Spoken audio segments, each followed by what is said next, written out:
हुन्छ। यहाँहरू जो जति यहाँ प्रत्यक्ष रूपमा उपस्थित हुनुहुन्छ र जो जतिले यो विभिन्न माध्यमहरूबाट परमेश्वरको वचनलाई ग्रहण गरिरहनु भएको छ, फेरि पनि एकमुष्टमा जय मसीह। हामी महत्त्वपूर्ण भागमा आएका छौँ, यसकारण तपाईँहरू अलिकति सजग र अलिकति शान्त पनि भइदिनु हुन म विशेष अनुरोध गर्न चाहन्छु। तपाईँहरूको मोबाइलहरूलाई सक्नुहुन्छ भने तपाईँले 1 घन्टाको लागि स्विच अफ अथवा साइलेन्टमा राख्नुहोला। तपाईँहरू बाहिरभित्र पनि नगरिदिनु होला। र हामी विशेष गरी वचनमा हामी केन्द्रित हुनेछौँ। विशेष गरी वचनमा केन्द्रित हुनेछौँ। हामी म सानो नानी बाबुहरूलाई पनि विशेष म बिन्ती गर्न चाहन्छु, अभिभावकहरूलाई। तपाईँहरूले कुनै पनि वचनको बिचमा चाहिँ डिस्टर्बेन्सहरू हुन नदिनुहोस्। तपाईँ आफैले पनि यस कुरामा जोड गर्नुहोस्। मैले बारम्बार भन्ने गरेको छु, वक्तालाई सबैभन्दा राम्रो कम्प्लिमेन्ट भनेको चाहिँ वचन ग्रहण गरिदिनु हो। तपाईँहरूले वचन ग्रहण गरिदिनु हो। यदि तपाईँहरू वक्तालाई एउटा असल कम्प्लिमेन्ट दिन चाहनुहुन्छ भने वचनलाई चाहिँ वक्ताको वचनलाई चाहिँ ग्रहण गरिदिनु हो भनेर एकजना दासले भन्दै हुनुहुन्थ्यो, अनि त्यो हो पनि। यसकारण आजको वचनको विषय रहेको छ, तपाईँले लेख्न सक्नुहुन्छ, बाइबलीय भण्डारेपन। बाइबलीय भण्डारेपन। मण्डलीमा सधैँ आशिषको खाँचो हुनु, आशिषको खडेरी लाग्नु, दर्शनको कार्यमा सधैँ भौतिकी समस्या हुनु, सधैँ आर्थिकी समस्या मण्डलीमा देखिनु को पछाडिको कारण चाहिँ एउटा असल बाइबलीय भण्डारेपनको कमीले गर्दा हो। मण्डली स्थापना भएको लामो वर्ष भइसक्यो, 20 वर्ष, 30 वर्ष, 40 वर्ष, तर पनि मण्डलीको अवस्था जहीँको तहीँ छ। मण्डलीले दर्शनको काम गर्न सकिरहेको छैन। मण्डलीमा कुनै पनि कार्ययोजनाहरू, प्रपोजलहरू प्रस्तुत गर्दै गर्दाखेरि जहिले पनि आर्थिकी समस्या देखिनु, जहिले पनि भौतिकी समस्या देखिनु, जहिले पनि आशिषको खडेरी भएको जस्तो देखिनुको पछाडिको कारण चाहिँ बाइबलीय भण्डारेपनको कमीले गर्दाखेरि हो। विडम्बनाका साथ मैले यो भन्नुपर्छ, ती मण्डलीहरूमध्ये हाम्रो मण्डली पनि पर्दछ। लामो वर्ष भइसक्यो, लामो समय भइसक्यो, तर पनि अवस्था परिवर्तन भएको छैन। परिस्थिति जहीँको तहीँ छ, समस्या जिउका त्यो छ। त्यो किन भइरहेको छ मण्डलीमा? त्यसको पछाडि चाहिँ एउटा असल बाइबलीय भण्डारेपनको कमीले गर्दाखेरि हो। जब मण्डलीमा असल बाइबलीय भण्डारेपनको कमी हुन्छ, भण्डारीहरूको खाँचो हुन्छ, त्यसपछि मण्डलीले दर्शनको काम गर्न सक्दैन। मण्डलीले परमेश्वरको उद्देश्यको काम गर्न सक्दैन।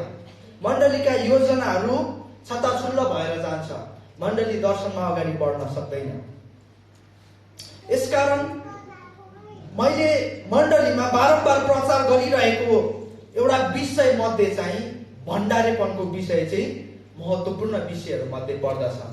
परमेश्वर चाहिँ असल भण्डारे चाहनुहुन्छ। आमेन। परमेश्वर चाहिँ भयंकर प्रार्थना गर्ने, भयंकर अन्य भाषामा बोल्ने, यस्तो मिठो वचन प्रचार गर्ने व्यक्ति भन्दा पनि असल भण्डारे चाहनुहुन्छ।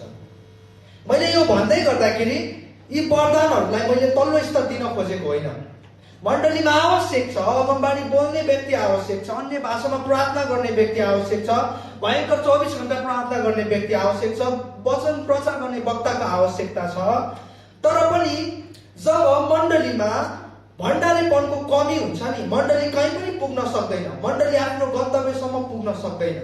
किनभने मण्डलीले परमेश्वरले दिनुभएको स्रोत र साधनको दुरुपयोग गरिरहेको हुन्छ।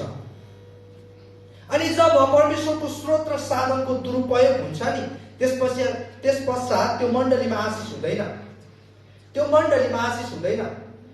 मण्डली आफैमा आशिषको स्रोत हो।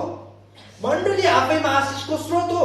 तर जब मण्डलीले परमेश्वरको स्रोत र साधनलाई दुरुपयोग गर्न थाल्छ, त्यसपश्चात मण्डलीले संसारलाई प्रभाव पार्न सक्दैन। मण्डली आफै ऋणमा डुबिरहेको छ, मण्डली आफै समस्यामा छ, मण्डली आफैमा भौतिकी खडेरी लागिरहेको छ भने उसले कसरी संसारलाई सुसमाचार सुनाउन सक्छ? कसरी मण्डलीले संसारलाई प्रभाव पार्न सक्छ? के भन्ने? मण्डली आउनुहोस्, ऋणमा डुब्नुहुन्छ तपाईँ भन्ने?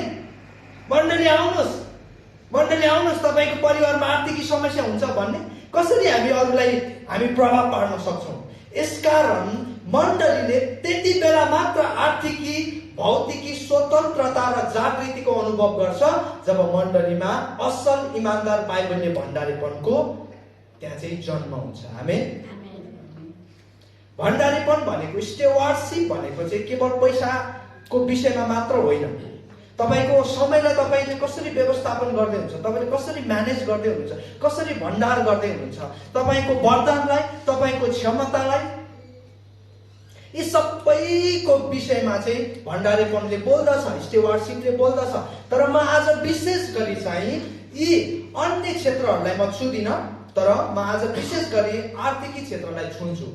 किनभने येशू ख्रीष्टले पनि आफ्नो शिक्षामा 15% चाहिँ जहिले पनि आर्थिकको विषयमा बोल्नुभयो। उहाँले स्वर्ग र नरकको विषयमा भन्दा धेरै आर्थिकी विषयमा बोल्नु भएको छ। किनभने उहाँलाई थाहा थियो भयङ्कर प्रार्थना गर्ने व्यक्ति पनि पैसामा आएर चुक्न सक्छ, भयङ्कर राम्रो वचन प्रचार गर्ने व्यक्ति पनि पैसा आर्थिकी कुरामा आएर चुक्न सक्छ भन्ने येशू ख्रीष्टलाई थाहा थियो। यसकारण उहाँले स्वर्ग र नरकको विषयमा भन्दा धेरै आर्थिकी विषयमा बोल्नु भएको छ। बाइबलले लगभग 2800 चोटि आर्थिक विषयमा बोलेको छ, 2800 चोटि। यसकारण आजको दिन चाहिँ तपाईँ हामीले बुझ्नुपर्छ किन मण्डलीको अवस्था यस्तो हुन्छ त? किन मण्डलीमा जहिले पनि यो समस्या रहिरहन्छ? किन मण्डलीको परिस्थिति परिवर्तन हुँदैन? कहिले मण्डलीले आर्थिक स्वतन्त्रता र जागृतिले अनुभव गर्न सक्छ? यो प्रश्नहरू धेरै गम्भीर छ र कति मण्डलीहरूले यी प्रश्नहरूलाई डिल नगरेको कारण जहिले पनि त्यो एरियालाई छोडेको कारण, जहिले पनि त्यो क्षेत्रलाई चाहिँ उनीहरूले चाहिँ इग्नोर गरेको कारण, बेवास्ता गरेको कारण मण्डलीमा चाहिँ जहिले पनि त्यही समस्या रहिरहन्छ। जहिले पनि धेरै लामो समय भइसक्यो मण्डली स्थापना भएको, है, राम्रो राम्रो चेलापनहरूका निर्माणका कुराहरू पनि भएको मण्डलीहरूमा पनि यो समस्याहरू चाहिँ भइरहेको हुन्छ। अनि हाम्रो मण्डलीले पनि यो समस्यालाई लामो इतिहासदेखि डिल गरिरहेको कारणले गर्दाखेरि, डिल गरिरहेको तर इग्नोर पनि भइरहेको विषय चाहिँ यो भएको कारण आज हामी विशेष गरी म तपाईँलाई आजको वचनमा केन्द्रित गराउन चाहन्छु। अहिलेको मण्डलीमा भण्डारीको धारणालाई बुझ्न एकदमै आवश्यक छ। भण्डारीको धारणालाई येशू ख्रीष्टको समयमा, पुरानो करारमा अथवा येशू ख्रीष्टको समयमा भण्डारेलाई चाहिँ भण्डारे चाहिँ को व्यक्ति हुन्थ्यो भने जसले चाहिँ मालिकको घरेलु सार्जम अथवा माल सामानको चाहिँ देखरेख गर्ने व्यक्तिलाई चाहिँ त्यो समयमा चाहिँ भण्डारे भनिन्थ्यो। भण्डारेलाई चाहिँ त्यो समयमा चाहिँ ग्रीकमा चाहिँ ओइकोनोमस भनिन्थ्यो। ओइकोनोमस जसको अर्थ चाहिँ के हुन्छ त? व्यवस्थापक भन्ने हुन्छ। अनि यो धारणा चाहिँ हामी मण्डलीले सिक्नुपर्छ अथवा बुझ्नुपर्छ। किनभने धेरैचोटि हामीले के भनिरहेका हुन्छ भने म चाहिँ मालिक हो भनिरहेका हुन्छौँ, म चाहिँ मालिक हो भन्छौँ। अनि हामीले त्यो धारणालाई एक्सेप्ट गरेको कारण, ग्रहण गरेको कारण अब हामीले के सोच्छौँ भने म मालिक हो भने मैले मेरो सार्जम, मेरो स्रोत र साधनलाई मेरो इच्छा अनुसार प्रयोग गर्न सक्छु अथवा खर्च गर्न सक्छु भन्ने एउटा धारणाले चाहिँ हाम्रो मस्तिष्कलाई चाहिँ गाभेको हुन्छ। तर बाइबलले चाहिँ के भन्छ भने हामी चाहिँ के हौँ? मालिक होइनौँ, तर हामी चाहिँ के हौँ त? हामी चाहिँ भण्डारीहरू हौँ, जसले चाहिँ परमेश्वरको स्रोत साधनलाई चाहिँ व्यवस्थापन अथवा रेखदेख गर्ने काम गर्दछ। हामी चाहिँ त्यति मात्रै हौँ, त्यो भन्दा बढी चाहिँ होइनौँ। यसकारण भजन सङ्ग्रहका लेखकले पनि के भन्नुभएको छ? पृथ्वी र त्यसमा भएका जे जति छन् सबै कसको हो? परमेश्वरको हो।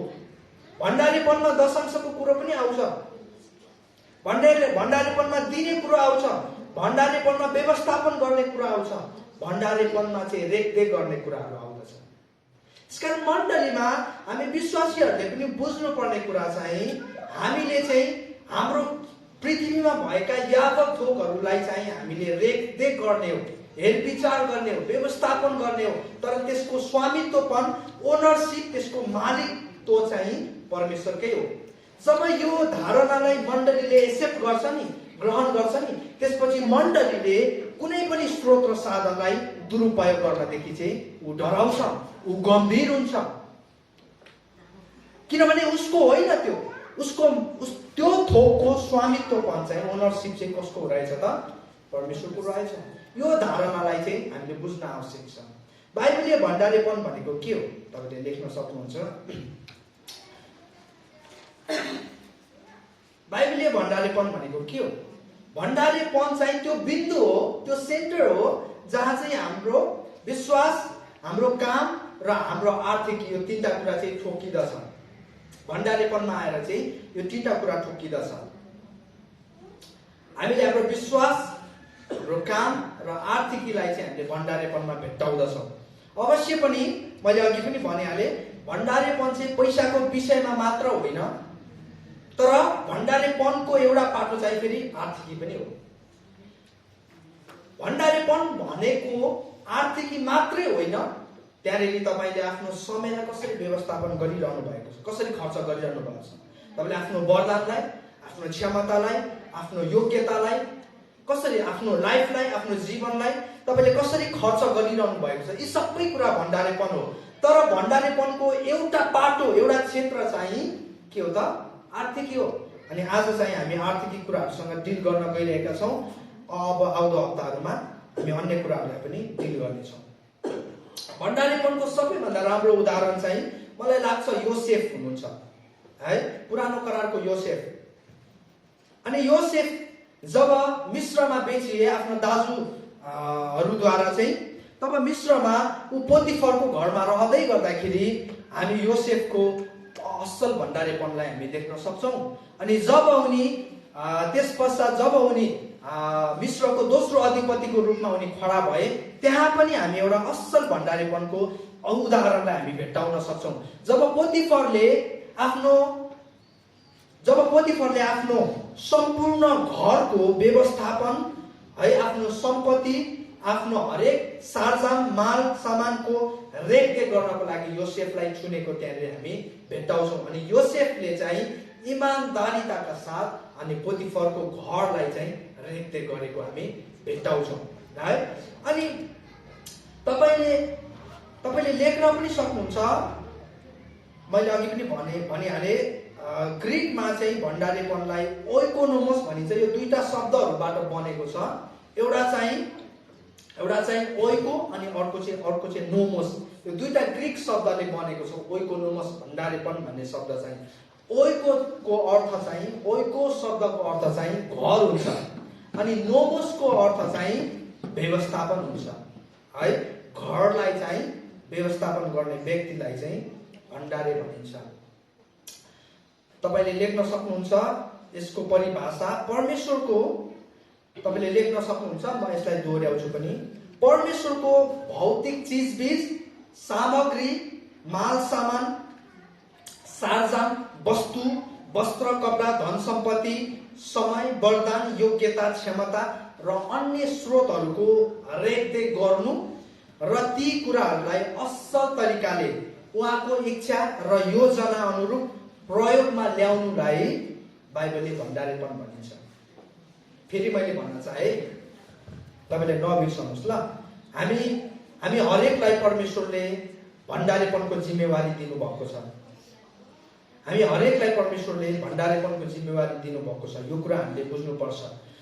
मैले फेरि पनि यसको परिभाषा तपाईँहरूको बिचमा राख्न चाहे। परमेश्वरको भौतिक चिजबिज, सामग्री, माल सामान, सारजाम, वस्तु, वस्त्र, कपडा, धन सम्पत्ति, समय, वरदान, योग्यता, क्षमता र अन्य स्रोतहरूको रेखदेख गर्नु र ती कुराहरूलाई असल तरिकाले उहाँको इच्छा र योजना अनुरूप प्रयोगमा ल्याउनुलाई बाइबलीय भण्डारेपन भनिन्छ। यो परिभाषाबाट अब हामीले सिक्नुपर्ने चारवटा सिद्धान्तहरू छ, जुन चारवटा सिद्धान्तहरूलाई चाहिँ तपाईँले अनिवार्य रूपमा लेख्नै पर्ने हुन्छ। तपाईले पछि गएर भिडियोमा पनि हेर्न सक्नुहुन्छ है, आर्टिकल पढ्न सक्नुहुन्छ। मैले हरेक कुरा तयार गरेर मैले तपाईहरुलाई पठाइदिरहेको छु। अब यो परिभाषा, यो डेफिनेसनबाट हामीले चारवटा सिद्धान्तहरू सिक्नुपर्ने हुन्छ। पहिलो सिद्धान्त भण्डारेपनमा चारवटा आधारभूत सिद्धान्त भनेर पनि यसलाई भनिन्छ। प्रिमिटिभ प्रिन्सिपल अफ स्टेवार्डशिप भनिन्छ। पहिलो सिद्धान्त चाहिँ स्वामित्वको सिद्धान्त, द प्रिन्सिपल अफ ओनरशिप भनिन्छ। दोस्रो सिद्धान्त चाहिँ जिम्मेवारीको सिद्धान्त, द प्रिन्सिपल अफ रेस्पोन्सिबिलिटी। तेस्रो सिद्धान्त जवाबदेहिताको सिद्धान्त, द प्रिन्सिपल अफ अकाउन्टेबिलिटी। चौथो र अन्तिम सिद्धान्त चाहिँ इनामको सिद्धान्त, द प्रिन्सिपल अफ रिवार्ड। यो चारवटा सिद्धान्तलाई मण्डलीले कहिले पनि बिर्सनु हुँदैन। जब भण्डारेपनको यो चारवटा सिद्धान्त मण्डलीले बिर्सिन्छ, त्यसपछि मण्डलीले प्रत्येक दिन प्रत्येक पल परमेश्वरलाई लुटिरहेको हुन्छ, परमेश्वरलाई ठगिरहेको हुन्छ है, परमेश्वरको स्रोत र साधनलाई दुरुपयोग गरिरहेको हुन्छ। यसकारण मलाकीले के भन्नुहुन्छ, तिमीहरू चाहिँ मलाई के गर्छौ, लुटिरहेका छौ। पहिलो सिद्धान्तलाई हेरौँ। म अलिकति चाँडो जाँदैछु, तपाईहरुले पछि हेर्न सक्नुहुन्छ। पहिलो चाहिँ स्वामित्वको सिद्धान्त, द प्रिन्सिपल अफ ओनरशिप, मालिकको सिद्धान्त। भजनकर्ताले भजन सङ्ग्रह 24 को पहिलो पदमा यसरी लेख्नुहुन्छ, पृथ्वी र त्यसमा भएका जो जति छन् सबै परमप्रभुका हुन्, संसार र त्यसमा बास गर्नेहरू सबै उहाँकै हुन्। प्रिय दशांश चाहिँ तपाईँ हामीले ल्याउने दशांश चाहिँ 10% चाहिँ परमेश्वरको, 90% चाहिँ मेरो भन्ने हेतुले चाहिँ तपाईले ल्याउनु भएको होइन। यदि त्यो विश्वास गर्नुहुन्छ भने त्यो चाहिँ तपाईको भ्रम हो, त्यो चाहिँ गलत हो। परमेश्वरलाई तपाईले 10% ल्याएपछि अथवा 10% दिइसकेपछि 90% पनि कसको हो त? परमेश्वरकै हो। तर तपाईलाई रिमाइन्ड गराउनको लागि, तपाईलाई सम्झाउनको लागि, तपाईले नबिर्सनुहोस् यो चाहिँ कसद्वारा तपाईले प्राप्त गर्नुभएको छ, कसको हो भन्ने एउटा तपाईलाई रिमाइन्ड गराउनको लागि त्यो दशांश प्रोग्राम, त्यो चाहिँ एउटा कार्यक्रम हो, त्यो चाहिँ प्रोग्राम, 33 प्रोग्राम भन्छ। त्यो चाहिँ परमेश्वरले इस्टाब्लिस गर्नुभएको, त्यो चाहिँ अहिलेदेखि होइन, कसै मानिसले चलन चल्ती ल्याएको होइन, मानिसले बनाएको नीति नियम होइन। त्यो चाहिँ सुरुवातदेखि नै परमेश्वरले स्थापना गर्नुभएको, परमेश्वरसँगको त्यो चाहिँ करार हो, परमेश्वरले बनाउनु भएको एउटा योजना हो अथवा एउटा यो कार्यक्रम हो, प्रोग्राम हो, जसद्वारा चाहिँ तपाईले जहिले पनि सम्झनुहुन्छ। जब तपाईँ दशांश ल्याउनुहुन्छ त्यो 90% तपाईले दुरुपयोग गर्न पाउनुहुन्न भन्ने तपाईले रिमाइन्ड गराएको। त्यो मानिसले बनाएको होइन, कुनै पास्टरले यसो गरौँ न भनेर गरेको होइन। त्यो चाहिँ सुरुवातदेखि नै त्यो चाहिँ तपाईँ र मेरो निम्ति परमेश्वरले स्थापना गर्नुभएको योजना हो त्यो चाहिँ। यसकारण एकजना विश्व प्रख्यात लेखकले यसरी लेख्नुहुन्छ, तिम्रो प्रत्येक सास कल्पना गर्न सक्ने शक्ति अथवा पल पल तिमीले चाल्न सक्ने तिम्रो शरीरको अङ्गहरूको क्षमता चाहिँ परमेश्वरले दिनुभएको हो। यदि तिमीले सारा जीवनको प्रत्येक पल परमेश्वरको सेवामा समर्पित गर्यौ भने पनि तिमीले उहाँलाई यस्तो केही दिन सक्दैनौ जुन चाहिँ उहाँकै पहिला थिएन भनेर भन्नुहुन्छ है। प्रत्येक पल प्रत्येक सास चाहिँ परमेश्वरले हामीलाई दिनुभएको र हामी परमेश्वरलाई यस्तो केही पनि दिन सक्दैनौ जुन चाहिँ पहिले नै उहाँको होइन। यसकारण धर्मशास्त्रले बारम्बार यो स्वामित्वपनको विषयमा बोलेको छ, बारम्बार ओनरशिपको विषयमा बोलेको छ। भजन सङ्ग्रह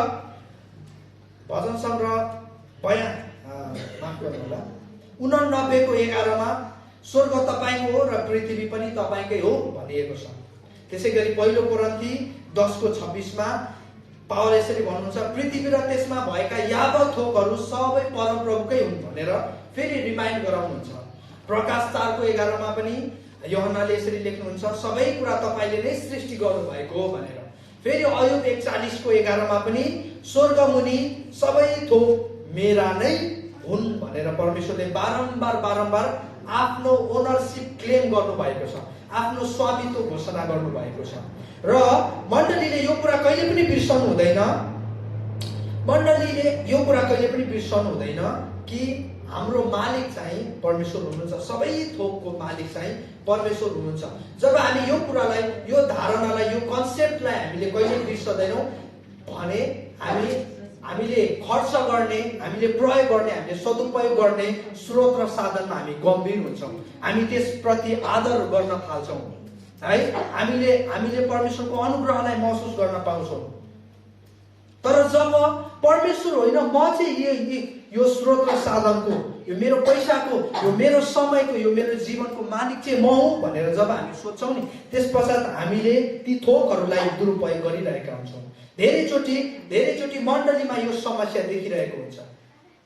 मण्डलीले परमेश्वरको इच्छामा, अघि पनि मैले भने, यी सबै थोकहरूलाई व्यवस्थापन गर्ने, सदुपयोग गर्ने, खर्च गर्ने, परिचालन गर्ने चाहिँ हाम्रो इच्छामा होइन, परमेश्वरको इच्छामा।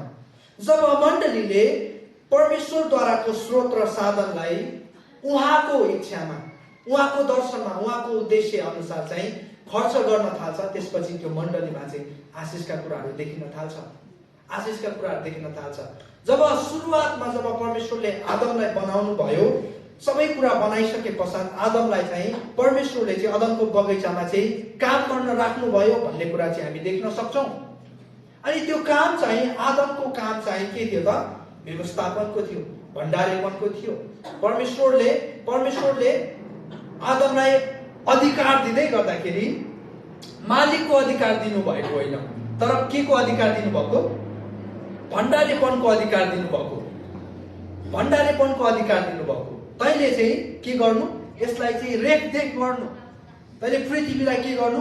रेखदेख गर्नु भनेर चाहिँ परमेश्वरले त्यसको राइट, त्यसको अधिकार चाहिँ दिनुभएको, मालिकको अधिकार होइन, मालिकको अधिकार होइन। यसकारण परमेश्वरले हामीलाई चाहिँ के को अधिकार दिनुभएको छ? के को जिम्मेवारी दिनुभएको छ? भण्डारेपनको जिम्मेवारी दिनुभएको छ। यसकारण मैले तपाईँहरूलाई यहाँबाट खबरदारी गर्नुपर्छ। तपाईँले आफ्नो समयलाई, तपाईँले आफूसँग भएको स्रोत र साधनलाई तपाईँले दुरुपयोग गर्दै हुनुहुन्छ भने, मण्डलीले परमेश्वरको स्रोत र साधनलाई दुरुपयोग गर्दैछ भने, त्यो मण्डलीले चाहिँ कहिले पनि परमेश्वरको आशिषलाई चाहिँ महसुस, अनुभव गर्न पाउँदैन। यहाँनिर व्यवस्थामा नै इजरायलीहरूलाई चाहिँ मोसाले सचेत गराइसकेका थिए। यहाँनिर व्यवस्था 8:17 र 18 यसरी हामी भेट्छौँ, हाम्रा हातको शक्ति र बलले नै यो धन सम्पत्ति हामीले कमायौँ भनी तिमीहरूले मनमा सोचौला भनेको छ, सावधानी गरेको छ। हजारौं वर्ष अगाडि नै इजरायलीहरूलाई चाहिँ मोसाले चाहिँ सचेत गराइसकेका थिए। हाम्रा हातको शक्ति र बलले नै यो धन सम्पत्ति हामीले कमायौँ भनी तिमीहरूले मनमा सोचौला, तर परमप्रभु तिमीहरूका परमेश्वरलाई सम्झ, किनकि उहाँले नै तिमीहरूलाई धन सम्पत्ति प्राप्त गर्ने शक्ति दिनुहुन्छ। यसरी नै उहाँले तिमीहरूका पुर्खाहरूसित बाँध्नु भएको करार स्थिर गर्नुहुन्छ, जो सब आजसम्म छँदैछ। परमेश्वर चाहिँ सुरुवातदेखि नै मालिक होइन, तर असल भण्डारी चाहनुहुन्थ्यो। आमेन। अनि म विश्वास गर्छु अनुग्रह विजय मण्डलीमा पनि उहाँले चाहिँ एउटा असल भण्डारी चाहनुहुन्छ, मालिक होइन। जब मालिकको धारणा लिएर हामी अगाडि बढ्छौँ नि, त्यसपछि हामी परमेश्वरलाई चाहिँ हामीले चुनौती दिइरहेको हुन्छ, हामीले परमेश्वरलाई चुनौती दिइरहेको हुन्छ। यदि हामी म चाहिँ मालिक हुँ भनेर मैले अगाडि बढिरहेको छु भने मैले स्वयं परमेश्वरलाई चुनौती दिइरहेको हुन्छु। यसकारण जब ममा भण्डारीपनको धारणा मैले बुझ्छु अथवा मैले ग्रहण गर्छु, त्यसपछि ममा नम्रता आउँछ, ममा डर आउँछ, ममा आदर आउँछ। अनि मैले कुनै पनि कुरालाई यदि दुरुपयोग गर्दैछु भने म आफैलाई खबरदारी गर्न सक्छु। मैले परमेश्वरको स्रोत साधनलाई कहिले पनि मैले दुरुपयोग गर्दिनँ यदि ममा भण्डारेपनको धारणा, भण्डारेपनको सिद्धान्तलाई मैले बुझेको छु भने। किनभने मालिक चाहिँ परमेश्वर हुनुहुन्छ, अनुग्रह विजय मण्डलीको मालिक चाहिँ हामीले परमेश्वरलाई तुल्याउनु पर्छ। अनि त्यो मालिकको इच्छा, मालिकको योजना अनुसार हामीले जब हामीसँग भएको स्रोत र साधनलाई हामीले सदुपयोग गर्छौँ नि, यो मण्डलीमा कहिले पनि आशिषको कमी हुँदैन। आमेन। यो मण्डलीमा कहिले पनि स्रोतको कमी हुँदैन। किन आज हामी अझै पनि समस्यामा छौँ? किन अनुग्रह विजय मण्डलीको परिस्थिति जहीँको तहीँ छ? किन अनुग्रह विजय मण्डलीले परमेश्वरको दर्शन र काममा चाहिँ खर्चिन सकिरहेको छैन? किनभने हाम्रो बीचमा चाहिँ बाइबलीय भण्डारेपनको कमी छ। हामीले अबको दिनमा हामीले बाइबलीय भण्डारेपनको, बाइबलीय भण्डारीहरूको जिम्मेवारी हामीले अबको आउँदो दिनमा चाहिँ हामीले भूमिका निर्वाह गर्नुपर्छ। अनि मात्र यो मण्डलीले चाहिँ आर्थिक स्वतन्त्रता र आर्थिक जागृतिलाई अनुभव गर्न पाउँछ। हामीले अहिलेसम्म दुरुपयोग गरिरहेका थियौँ होला। हामीले परमेश्वरको समयलाई, परमेश्वरको स्रोतलाई, परमेश्वरको साधनलाई, परमेश्वरले दिनुभएको आशिषहरूलाई हामीले व्यवस्थापन गर्न जानिरहेका थिएनौँ होला। तर अबको दिनमा पनि हामी अनजान जस्तो भयौँ, हामी लुक्यौँ, हामी खुम्चियौँ, हामी अन्धकारमा काम गर्ने व्यक्तिहरू भयौँ, हामी भण्डारीपनको जिम्मेवारी ननिभाउने, हामी जहिले पनि लुकीछिपी गर्ने व्यक्तिहरू तुल्याउँ भने चाहिँ यो मण्डलीले चाहिँ परमेश्वरको आशिष गुमाउने छ। किनभने बाइबलले के भन्छ त? जो थोरै कुरामा इमानदार हुन्छ त्यसलाई ठुलो जिम्मेवारी, ठुलो त्यसलाई इनाम दिइनेछ। यसकारण अनुग्रह विजय मण्डली चाहिँ हामी चाहिँ आशिषको स्रोत हुने हो भने हामीले पहिला सुरु हामीसँग भएको आशिषलाई सदुपयोग गर्न सिक्नुपर्छ। कति पायौँ, कति छ, त्योसँग कुनै पनि सरकार छैन। तर भएको कुरालाई चाहिँ हामीले कसरी परमेश्वरको इच्छा अनुसार सदुपयोग गर्दैछौँ, त्यो चाहिँ महत्त्वपूर्ण कुरा हो। प्रिय, हामी पनि कतिचोटि मसँग त छैन, त्यो एउटा तोडा पाउने व्यक्ति जसरी होइन, हामी पनि मसँग त छैन, मसँग त्यो व्यक्ति जस्तो यो छैन त्यो छैन भनेर हामी पनि के गरिरहेका हुन्छौँ? हामीसँग भएको वरदानलाई, समयलाई, हामीसँग भएको क्षमतालाई, हामीसँग भएको तोडालाई चाहिँ हामी के गरिरहेका हुन्छौँ? माटोमुनि गाडिरहेका हुन्छौँ है। तर त्यसो होइन। मालिकले जब हामीलाई एउटा जिम्मेवारी सुम्पिनु भएको छ भने, परमेश्वरले भण्डारीपनको जिम्मेवारी हामीलाई सुम्पिनु भएको छ भने, त्यो जिम्मेवारीलाई हामीले कसरी निर्वाह गर्दैछौँ है? परमेश्वरलाई चाहिँ हामीले मालिक तुल्याएर हामी चाहिँ भण्डारीपनको जिम्मेवारी चाहिँ निभाउने हो। एकचोटि जोन वेस्ली भन्ने विश्वप्रख्यात वक्ता एउटा सभामा वचन प्रचार गरिरहनु भएको थियो। अनि एकजना व्यक्ति हस्याङ फस्याङ गर्दै अनि जोन वेस्ली कहाँ आउँछन् अनि उसलाई सुनाउँछ, वेस्लीजी तपाईँको घर चाहिँ डढेर राख भयो, तपाईँको घरमा चाहिँ आगो लाग्यो। अनि जोन वेस्ली शान्तिपूर्वक है एकछिन वचनलाई रोकेर एकछिन मनन गर्छन्। अनि त्यस व्यक्ति कहाँ आएर अनि भन्छ, उत्तर दिन्छ, त्यो घर चाहिँ मेरो होइन, त्यो घर चाहिँ परमेश्वरको हो। सायद मेरो काँधबाट चाहिँ एउटा जिम्मेवारी चाहिँ घट्यो भनेर चाहिँ त्यसरी जवाब दिनुभयो है। हामीसँग भएको कुनै पनि थोकको मालिक हामी होइनौँ। हरेक थोकको मालिक चाहिँ परमेश्वर हुनुहुन्छ। हामी भनौँ न, परमेश्वर असल भण्डारी चाहनुहुन्छ। सबैजनाले भन्नुहोस्, परमेश्वर असल भण्डारी चाहनुहुन्छ।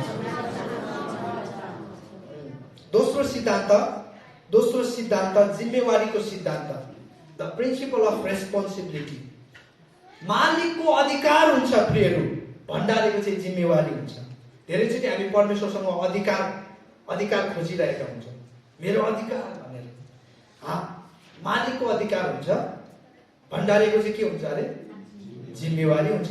अनि हामीलाई पनि परमेश्वरले जिम्मेवारी दिनुभएको छ। अनि त्यो जिम्मेवारी चाहिँ व्यवस्थापक हो, भण्डारीको हो। टोनी इभान यसरी भन्नुहुन्छ, तपाईँसँग छ भन्दैमा तपाईँ त्यसको मालिक हुनुहुन्छ भन्ने होइन। तपाईँसँग छ भन्दैमा तपाईँ त्यसको मालिक हो भन्ने चाहिँ होइन। यो कुरालाई चाहिँ हामीले बुझ्नुपर्छ। एउटा इसाईको निम्ति आर्थिक व्यवस्थापन अथवा परिचालन चाहिँ धेरै कठिन हुन सक्छ है। परमेश्वरले हामी हरेकलाई एक भण्डारीको जिम्मेवारी सहित बोलाउनु भएको छ। परिवारमा, एउटा कुनै पनि सम्प्रदायमा, मण्डलीमा हामी हरेकलाई परमेश्वरले एउटा असल भण्डारीको जिम्मेवारी सहित बोलाउनु भएको छ। हामीले हाम्रो कलिङलाई पनि बुझ्नुपर्छ है। मैले अघि पनि भनिहालेँ, परमेश्वर भयङ्कर प्रार्थना गर्ने व्यक्ति भन्दा पनि असल भण्डारले रुचाउनुहुन्छ। परमेश्वर भयङ्कर वचन प्रचार गर्ने व्यक्ति भन्दा पनि परमेश्वर असल भण्डारले चाहनुहुन्छ। एकजना विश्व प्रख्यात पास्टरलाई एकजना जवानले सोध्नुभयो, पास्टरज्यू मैले परमेश्वरको सेवा गर्नको लागि के विषय लिएर पढ्नुपर्छ भनेर त्यो पास्टरलाई सोध्नुभयो। अनि त्यो पास्टरले कुनै पनि दुविधा नहिचकिचाइकन अनि त्यो जवान केटालाई भन्नुभयो, तिमीले व्यवस्थापन लिएर पढ्नुपर्छ, म्यानेजमेन्ट लिएर पढ्नुपर्छ, ताकि तिमीले परमेश्वरको सेवाकाई गर्दाखेरि परमेश्वरको स्रोतलाई दुरुपयोग नगर। धेरै प्रख्यात पास्टरहरू पनि, धेरै परमेश्वरका दास सेवकहरूले पनि परमेश्वरको स्रोत र साधनलाई दुरुपयोग गरेको मलाई थाहा छ। मैले एकजना पास्टरको विषयमा मैले अध्ययन गर्दै थिएँ। त्यो पास्टरलाई चाहिँ देशको कानुनले मण्डलीको स्रोत, मण्डलीको भेटीलाई चाहिँ दुरुपयोग गरेको कारण देशको कानुनले जेल हालेको थियो। त्यस्तो अमेरिकाको एकजना पास्टर, मण्डलीको बोर्डले चाहिँ उसलाई चाहिँ पास्टरबाट चाहिँ निकालिदिएको, मण्डलीको स्रोतलाई दुरुपयोग गरेको कारण। यसकारण प्रियहरू, हामीले यो कुरालाई धेरै गम्भीरताका साथ लिनुपर्छ। यो जिम्मेवारीलाई हामीले धेरै गम्भीरताका साथ लिनुपर्छ। म विशेष गरी हाम्रो आदरणीय दाजुलाई, बलराम दाजुलाई म विशेष गरी रिक्वेस्ट गर्न चाहन्छु, जुन जिम्मेवारी, जुन भण्डारीको, मण्डलीको भण्डारीको जिम्मेवारी तपाईँले ग्रहण गर्नुभएको छ, तपाईँले पाउनु भएको छ है। मण्डलीले विश्वास गरेर तपाईँलाई जुन जिम्मेवारी दिनुभएको छ, तपाईँ मानिसलाई रिझाउने भन्दा पनि, हामी मानिसलाई रिझाउने भन्दा पनि परमेश्वरलाई प्रसन्न तुल्याउने व्यक्ति चाहिँ हुनुपर्छ। हामी मानिसलाई खुसी पार्ने भन्दा पनि परमेश्वरलाई रिझाउने व्यक्ति चाहिँ हामी हुनुपर्छ। परमेश्वरलाई रिझाउने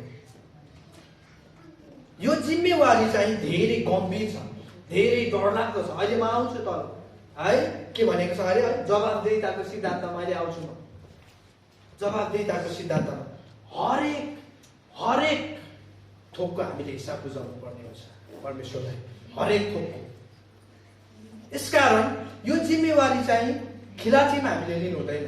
भण्डारीपनको जिम्मेवारी चाहिँ हामी एक पैसामा हामीले हिसाब बुझाउनु पर्ने हुन्छ। अझ म आदरणीय दाइलाई म यहीँबाट रिक्वेस्ट गर्न चाहन्छु, जवाबदेहिता चाहिँ देखिनुपर्छ। तपाईँलाई थाहा छ, हजारौँ वर्ष अगाडि योसेफले चाहिँ एक अन्नको हिसाब राखेको थियो। एक अन्नको हिसाब एउटा असल भण्डारीले जहिले पनि हिसाबलाई लेखेर राख्छ। आमेन। जहिले पनि एउटा असल भण्डारीले हिसाबलाई लेखेर राख्छ, हिसाबलाई लेखेर राख्छ। हाम्रो पनि लेख्ने चलन त छ, राम्रो। हाम्रो पनि मण्डलीमा भेटीहरू उठेपछि लेख्ने चलन छ, राम्रो त्यो। तर त्यो भेटीलाई अझ असल तरिकाले, असल जवाबदेहिताका साथ है, म यहाँ जवाबदेहिताका साथ यदि हामीले परमेश्वर र मानिसलाई देखाउने हो भने त्यो भेटीको क्वार्टरली रिपोर्टहरू तयार गर्नुहोस् तपाईँ। क्वार्टरली रिपोर्ट भनेको 3-3 महिनाको हुन्छ होइन। 3-3 महिनाको रिपोर्ट तयार गरेर मण्डलीलाई प्रस्तुत गर्ने, पेश गर्ने। हरेक हप्ताको शनिबारको भेटी, आइतबार डिपोजिट भएको स्लिप मण्डलीलाई पठाउनु। कसरी? अहिले त एकदम सजिलो छ, एकदम सजिलो छ। ग्रुपमा ट्याक्क हाल्यो, ग्रुप च्याटमा होइन। मलाई अहिले पनि याद छ, गुरुबा गइसक्नु भए पश्चात गोपाल दाई अनि म, हामीले भण्डारेपनको जिम्मेवारी पाएका थियौँ। हामी शनिबार रेज भएको, शनिबार उठेको भेटी चाहिँ हामी आइतबार गएर हामीले डिपोजिट गर्थ्यौँ। गोपाल दाई साह्रो इमान्दार व्यक्ति हुनुहुन्थ्यो। मलाई अझै पनि याद छ, उहाँसँग मेरो लामो सहकार्य भएको छ। दाइ र म जहाँ पनि उहाँ र म पुग्थ्यौँ, एकदमै इमान्दार व्यक्ति। कहिलेकाहीँ उहाँले भ्याउनुहुन्न थियो, मलाई भन्नुहुन्थ्यो, मैले पनि कहिलेकाहीँ भ्याउँदिन्थेँ। अनि आइतबारको सट्टो म कहिलेकाहीँ गएर सोमबार मैले डिपोजिट गरेर मैले स्लिप चाहिँ मैले गुरुबालाई पठाइदिन्थेँ अमेरिका त पुग्छ, यहीँ त किन नपुग्नु। तर पनि त्यति बेला पनि गुरुबाले हामीलाई गाली गर्नुहुन्थ्यो, त्यो समयमा हामीले भण्डारीपनको विषयमा धेरै कुराहरू सिक्यौँ। दाइ र म मिलेर, दाजु र म मिलेर धेरै सिक्यौँ। गुरुबाले हामीलाई एउटा असल भण्डारीपनको विषयमा कति कुराहरू छ त्यसरी पनि सिकाउनुहुन्थ्यो।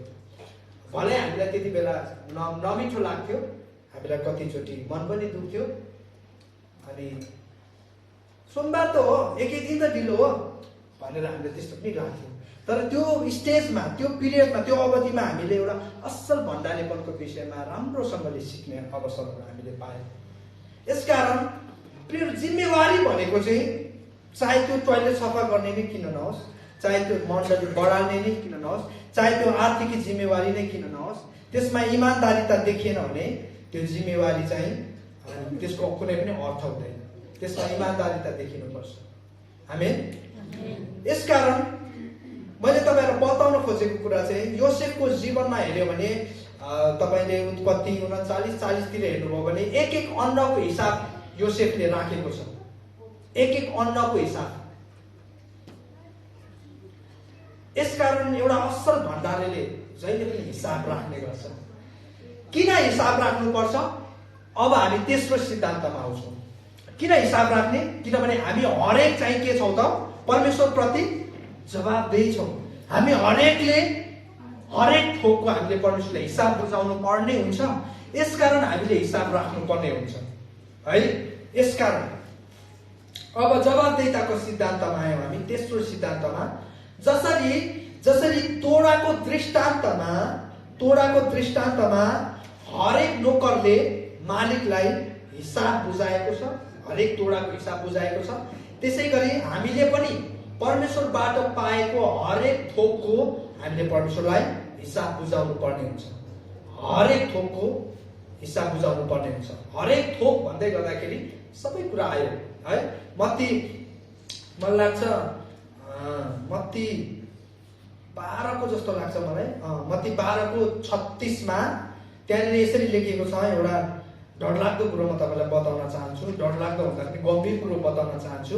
हरेक व्यर्थको कुरा जो मानिसले बोल्दछन्, न्यायको दिनमा तिनीहरूले त्यसको लेखा दिनुपर्छ। बुझ्नुभयो? हामीले बोल्ने हरेक शब्दको त हामीले न्यायको दिनमा हिसाब बुझाउनु पर्छ। म त यहाँ पैसाको कुरो गर्दैछु, म त आर्थिक कारोबारको कुरो गर्दैछु। मण्डलीमा हरेक मत्ती 12 को 36 ले के भन्छ?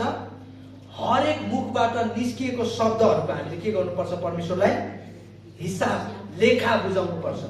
त्यो शब्दले कसको हृदय दुख्यो, कसलाई चोट पुग्यो, किन बोलेको है, कसलाई त्यो शब्दले चोट पुग्यो, हरेक कुराको हरेक शब्दको हामीले हिसाब बुझाउनु पर्छ हरेकले है न्यायको दिनमा चाहिँ। अनि हामी यहाँ देख्न सक्छौँ त्यो नोकर, त्यो व्यक्ति, त्यो विश्वासी, त्यो परमेश्वरको जन जसले चाहिँ मालिकको तोडालाई चाहिँ दुरुपयोग गरेको थियो। अब त्यो नोकरको न्याय कसरी हुन्छ? त्यो नोकरको न्याय कसरी हुन्छ हेर्नुहोस् है। मत्ती 25 को 28 ले के भन्छ? यसकारण त्यसबाट यो सिक्का खोस र जससँग 10 सिक्का छ त्यसलाई देऊ। पहिला त त्योसँग भएको सबै थोक उबाट के भयो? खोसियो। दोस्रो चाहिँ मत्ती 25 को 30 मा यसरी पनि अर्को न्याय पनि छ। त्यस बेकममा नोकरलाई चाहिँ बाहिरी अन्धकारमा फालिदेऊ, जहाँ मानिसहरू रुनेछन् र धारा किट्नेछन्। हेर्नुहोस् है। यसकारण पनि हामी हरेक चाहिँ परमेश्वरको अघि उभिँदै गर्दाखेरि हामीले हरेक थोकको हामीले हिसाब बुझाउनु पर्ने हुन्छ। एउटा गम्भीर र इमान्दार भण्डारीले सधैँ लिखित हिसाब राख्छ है, सधैँ। यहाँ हामी देख्न सक्छौँ यो तोडाको दृष्टान्तमा जसरी त्यो नोकर, तेस्रो नोकरको विषयमा विशेष गरी तपाईँ हामीलाई बताउनु पर्यो कि पहिलो र दोस्रो नोकरको विषयमा चाहिँ तेस्रो नोकरले चाहिँ हामीलाई अझ राम्रो लेसन दिएको छ। त्यो तेस्रो नोकरलाई चाहिँ मालिकले के को संज्ञा दिएको छ थाहा छ? मालिकले के को संज्ञा दिएको छ? दुष्टको संज्ञा दिएको छ हैन? दुष्टको संज्ञा दिएको छ। ए दुष्ट नोकर भनिएको छ है। अब त्यस्तो भन्दा त कस्तो होला हाम्रो मन त है, छ्या हुन्छ। त्यो तेस्रो नोकरलाई चाहिँ के गरेको छ त? दुष्टको संज्ञा दिएको छ। धेरैचोटि एउटा भण्डारीसँग हिसाब हुँदैन एउटा भण्डारीसँग योजना हुँदैन, एउटा भण्डारीसँग दर्शन हुँदैन, बजेटका कुराहरू हुँदैन, कार्य योजना हुँदैन, जसको कारणले गर्दाखेरि ऊ दुविधामा परिरहेको हुन्छ। नेपाली इसाई समाजमा एउटा प्रचलित संवाद डायलग भनौँ न होइन, डायलग अथवा थेगो भनौँ, त्यो चाहिँ के छ भने परमप्रभुले जुटाउनुहुन्छ भन्ने छ के, परमप्रभुले जुटाउनुहुन्छ भन्ने जुन डायलग छ नि, जुन थेगो छ नि, त्यो चाहिँ मलाई साह्रो त्यो नमिलेको जस्तो लाग्छ। जेमा पनि परमप्रभुले जुटाउनुहुन्छ भन्दिने कि अब विश्वासीहरू पनि इसाईहरू पनि जे कुरामा पनि योजना छैन, बजेट छैन, कार्य योजना छैन, दर्शन छैन, पर्पोज छैन, लक्ष्य छैन, कुनै पनि गोल छैन, तर भन्नु चाहिँ के भनेको छ उसले, परमप्रभुले जुटाउनुहुन्छ। वाह, कस्तो आत्मिक है, परमप्रभुले जुटाउनुहुन्छ। त्यो त्यसरी हुँदैन, त्यो चाहिँ लाचार थेगो जस्तो भयो। जब परमेश्वरले पनि त्यस्तो व्यक्तिलाई जुटाउनुहुन्छ, परमेश्वरले पनि त्यस्तो व्यक्तिलाई हेर्नुहुन्छ, त्यस्तो व्यक्तिको आवश्यकताहरू चाहिँ पुरा गर्नुहुन्छ, जोसँग चाहिँ के छ, जोसँग चाहिँ इच्छा छ, जोसँग योजना छ, जोसँग दर्शन छ। परमेश्वरले योसेफद्वारा चाहिँ सारा मिस्रलाई मात्र नभएर इजरायललाई पनि बचाउनु भयो अनिकालको समयमा। किनभने योसेफसँग चाहिँ के थियो, योजना थियो प्रियहरू, योसेफसँग चाहिँ दर्शन थियो प्रियहरू। किनभने योसेफ चाहिँ एउटा असल भण्डारी थियो। 7 वर्षपछि के गर्नुपर्छ, अबको 10 वर्षमा के गर्नुपर्छ योसेफलाई थाहा थियो, आजै थाहा थियो। अनि परमेश्वरले पनि त्यस्तो व्यक्तिहरूलाई हेर्नुहुन्छ, त्यस्तो व्यक्तिहरूलाई जुटाउनुहुन्छ, लाचार व्यक्तिहरूलाई होइन। यसो ख्रीष्टले के भन्नुभयो, गरिबहरू त तिमीहरूसँग सधैँ हुन्छ, म हुँदिनँ। के यसो ख्रीष्टले नहको नहुने टुहुरो होइन लाचार व्यक्तिहरूको विषयमा भन्नुभएको होइन। त्यो गरिब भन्ने शब्द तपाईँले अध्ययन गर्नुभयो भने अल्छी व्यक्तिहरू, जो काम गर्न चाहँदैन है, जो के गर्न चाहँदैन, मेहनत गर्न चाहँदैन, जो पसिना बगाउन चाहँदैन, त्यस्तोको विषयमा बोल्नु भएको थियो यसो ख्रीष्ट। यसो हामी सोच्दै गर्दाखेरि त यसो ख्रीष्ट गरिबहरू प्रति कस्तो दया नै नभएको जस्तो लाग्न सक्छ, तर होइन। त्यस्तो व्यक्तिहरू, त्यस्तो आलसी भण्डारीहरूको विषयमा चाहिँ यसो ख्रीष्टले बोल्दै हुनुहुन्थ्यो। त्यस्तो व्यक्तिहरूले परमप्रभुले जुटाउनुहुन्छ भनेर डायलग त मार्छ, तर भित्र चाहिँ खोक्रो हुन्छ। यसकारण हामी चाहिँ प्रियहरू अबका आउँदो समयमा यदि अनुग्रह विजय मण्डलीलाई हामी परमेश्वरको दर्शनमा दौडाउने हो भने, परमेश्वरको उद्देश्यमा हिँडाउने हो भने, अब हामीले पहिलाको जसरी कार्य गरेर हुँदैन, पहिलाको समितिले जसरी कार्य गरेर हुँदैन, पहिलाको टिमले जसरी कार्य गरेर हुँदैन। लाचार व्यक्तिहरूले मात्र त्यसरी काम गर्छ। मैले नमिठो शब्द बोलेको। अबको दिनमा चाहिँ हामीले प्रत्येक रुपियाँमा त्यसको नाम दिएनौँ भने एकजना फाइनेन्सियल एडभाइजर हुनुहुन्छ, रेभ ड्यान्सी जस्तो लाग्यो मलाई। उहाँले के भन्नुहुन्छ भने प्रत्येक रुपियाँको नाम देऊ अरे, प्रत्येक रुपियाँको नाम छ, नाम देऊ अरे। हामीलाई धेरैचोटि के लाग्छ, 1 रुपियाँ त केही होइन जस्तो लाग्छ, 5 रुपियाँ 10 रुपियाँ 100 रुपियाँ केही होइन जस्तो लाग्छ। तर उहाँले चाहिँ के भन्नुहुन्छ भने इसाईहरूलाई प्रत्येक पैसाको नाम देऊ, प्रत्येक पैसालाई नाम देऊ, त्यो कहाँ खर्च गर्ने, कसरी खर्च गर्ने है, कसरी योजना बनाएका छौ त्यसको नाम देऊ है। अनि यहाँ हामी देख्न सक्छौँ तेस्रो नोकर चाहिँ खराब भण्डारी, खराब व्यवस्थापक भएको कारण उसले चाहिँ के गर्छ, मालिकको स्रोतलाई के गर्छ, माटो पनि हाल्छ। उसँग केही छैन, योजना छैन, बजेट छैन है, कार्यतालिका छैन, दर्शन छैन। अनि उसले के गर्यो, त्यो मालिकको स्रोतलाई चाहिँ दुरुपयोग गरेको छ। सदुपयोग नहुनु चाहिँ दुरुपयोग हुनु हो नि त प्रियहरू, होइन? सदुपयोग नहुनु चाहिँ के हुनु हो, दुरुपयोग हुनु हो। यसकारण तेस्रो नोकरबाट चाहिँ हामी प्रत्येकले सिक्नुपर्ने ठुलो एउटा लेसन छ, ठुलो एउटा पाठ छ। आज मण्डलीमा तपाईँले हेर्नुहुन्छ भने मण्डलीको प्राय म्याक्सिमम नेपालको 70% मण्डलीहरूको समस्या चाहिँ आर्थिकीसँग जोडिएको छ। आर्थिकीसँग 70% मण्डलीका विश्वासीहरूको परिवारमा आर्थिकी समस्या छ।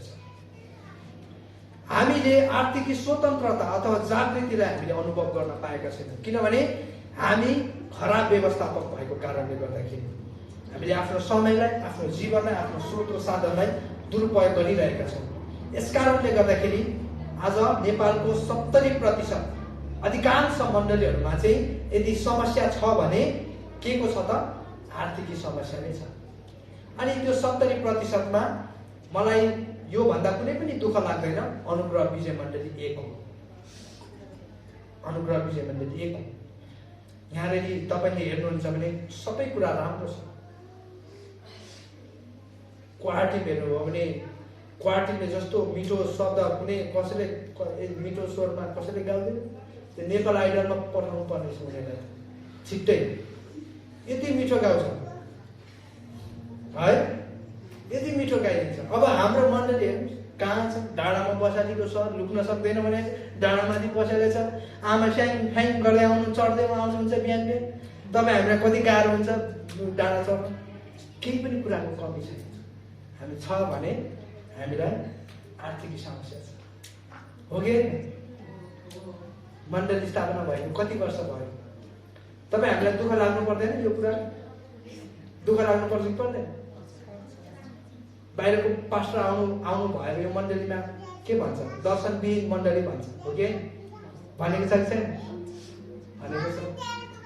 अब नलिउ, पास्टरको नाम नलिउ, फेरि नजिकको पास्टर हुनुहुन्छ।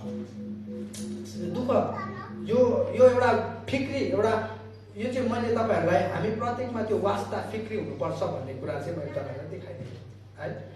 मण्डलीप्रति हाम्रो माया छ, स्नेह छ, वास्ता छ, फिक्री छ। तर वास्ता फिक्री अनि कतिचोटि हाम्रो बोली मिल्दैन कि। हामी बोल्छौँ एक तरिकाले बोल्छौँ, तर त्यो बोलेको कुरालाई हामीले अर्को व्यवहारमा हामीले उतारिरहेको हुँदैन। यसकारण पनि मैले सुरुमै के भने, विश्वास, काम र आर्थिक यो तीनटा कुरा ठोकिने बिन्दु भनेको, सेन्टर भनेको चाहिँ के हो त? भण्डारेपनको सिद्धान्त हो। हामी बोल्न त मिठो बोल्छौँ, साह्रो मिठो बोल्छौँ है, तर पनि त्यो बोलेको कुराहरू कतिचोटि जीवनमा हामीले लागू नगर्दाखेरि चाहिँ त्यो कुराहरूले चाहिँ कतिचोटि हामीमा विभिन्न समस्याहरू उत्पन्न गरिरहेको हुन्छ। आजको दिन जुन भण्डारेपनको विषयमा हामीले सिकेको छौँ, भोलिको दिनदेखि तपाईँले मण्डलीमा लागू होस् त, तपाईँको जीवनमा लागू गर्नुहोस् त। यो मण्डलीलाई म पनि जीवनभर हातेमालो गर्नको लागि तयार छु, हातेमालो गर्नको लागि। तर यो हुँदैन भने त हामीले लामो दौड त दौडिन सक्दैनौँ है। यसकारण मण्डलीले भोलिको दिन यदि मलाई कुनै पनि प्रस्ताव गर्नुहुन्छ भने मैले यही कुराहरू हेर्नुपर्ने हुन्छ है। चौथो सिद्धान्त भनेको चाहिँ इनामको सिद्धान्त। अब हामीले इनामको सिद्धान्तमा आइसके पश्चात कलसीको पत्रबाट एउटा पदलाई हेरौँ। कलसी 3:23 देखि 24सम्म। कलसी 3:23 देखि 24सम्म। तिमीहरू जे गर्छौ दिलो ज्यानले गर्ने गर, मानिसको होइन तर प्रभुको सेवा गरे जस्तै। हामीले मानिसको होइन तर प्रभुको सेवा गरे जस्तै। मानिसलाई खुसी प्रसन्न पार्न होइन, तर परमेश्वरलाई रिझ्याउन। अब मानिसलाई खुसी पार्न खोज्यो भने चाहिँ त्यो कहिले पनि सम्भव हुँदैन। एउटालाई खुसी पार्यो अर्को ठ्यास्छ होइन। यसकारण हामी सक्दैनौँ। तर परमेश्वरलाई खुसी पार्ने काम, परमेश्वरलाई रिझ्याउने, प्रभुको सेवा गरे जस्तै यो जानेर कि तिमीहरू आफ्ना उत्तराधिकार इनामको रूपमा पाउनेछौ है। हाम्रो इनाम चाहिँ परमेश्वरबाट हामीले पाउँछौँ भन्ने हेतुले हामीले भण्डारेको काम गर्नुपर्छ। पहिलो पत्रुसमा पनि पत्रुसले भन्नुभएको छ, एउटा असल भण्डारेले जस्तै परमेश्वरबाट प्राप्त भएको वरदानहरू चाहिँ एकअर्काको लागि प्रयोग गर भनेर भन्नुभएको छ। तिमीहरू प्रभु ख्रीष्टको सेवा गरिरहेका छौ। अब यहाँ फेरि पावलले रिमाइन्ड गराउनुहुन्छ कलसीका मण्डलीलाई, तिमीहरूले चाहिँ प्रभु ख्रीष्टको सेवा गरिरहेका छौ। पावलले माकेडोनियाको मण्डलीको उदाहरण बारम्बार दिनुहुन्छ, किनभने माकेडोनियाको मण्डली चाहिँ एउटा असल भण्डारेपनले चाहिँ उनीहरू चाहिँ भरिएका मण्डली थिए। उनीहरूले अभावमा पनि खाँचोमा पनि पावललाई भेटीहरू पठाइरहन्थे, पावलको आवश्यकताहरू पुरा गरिदिन्थे।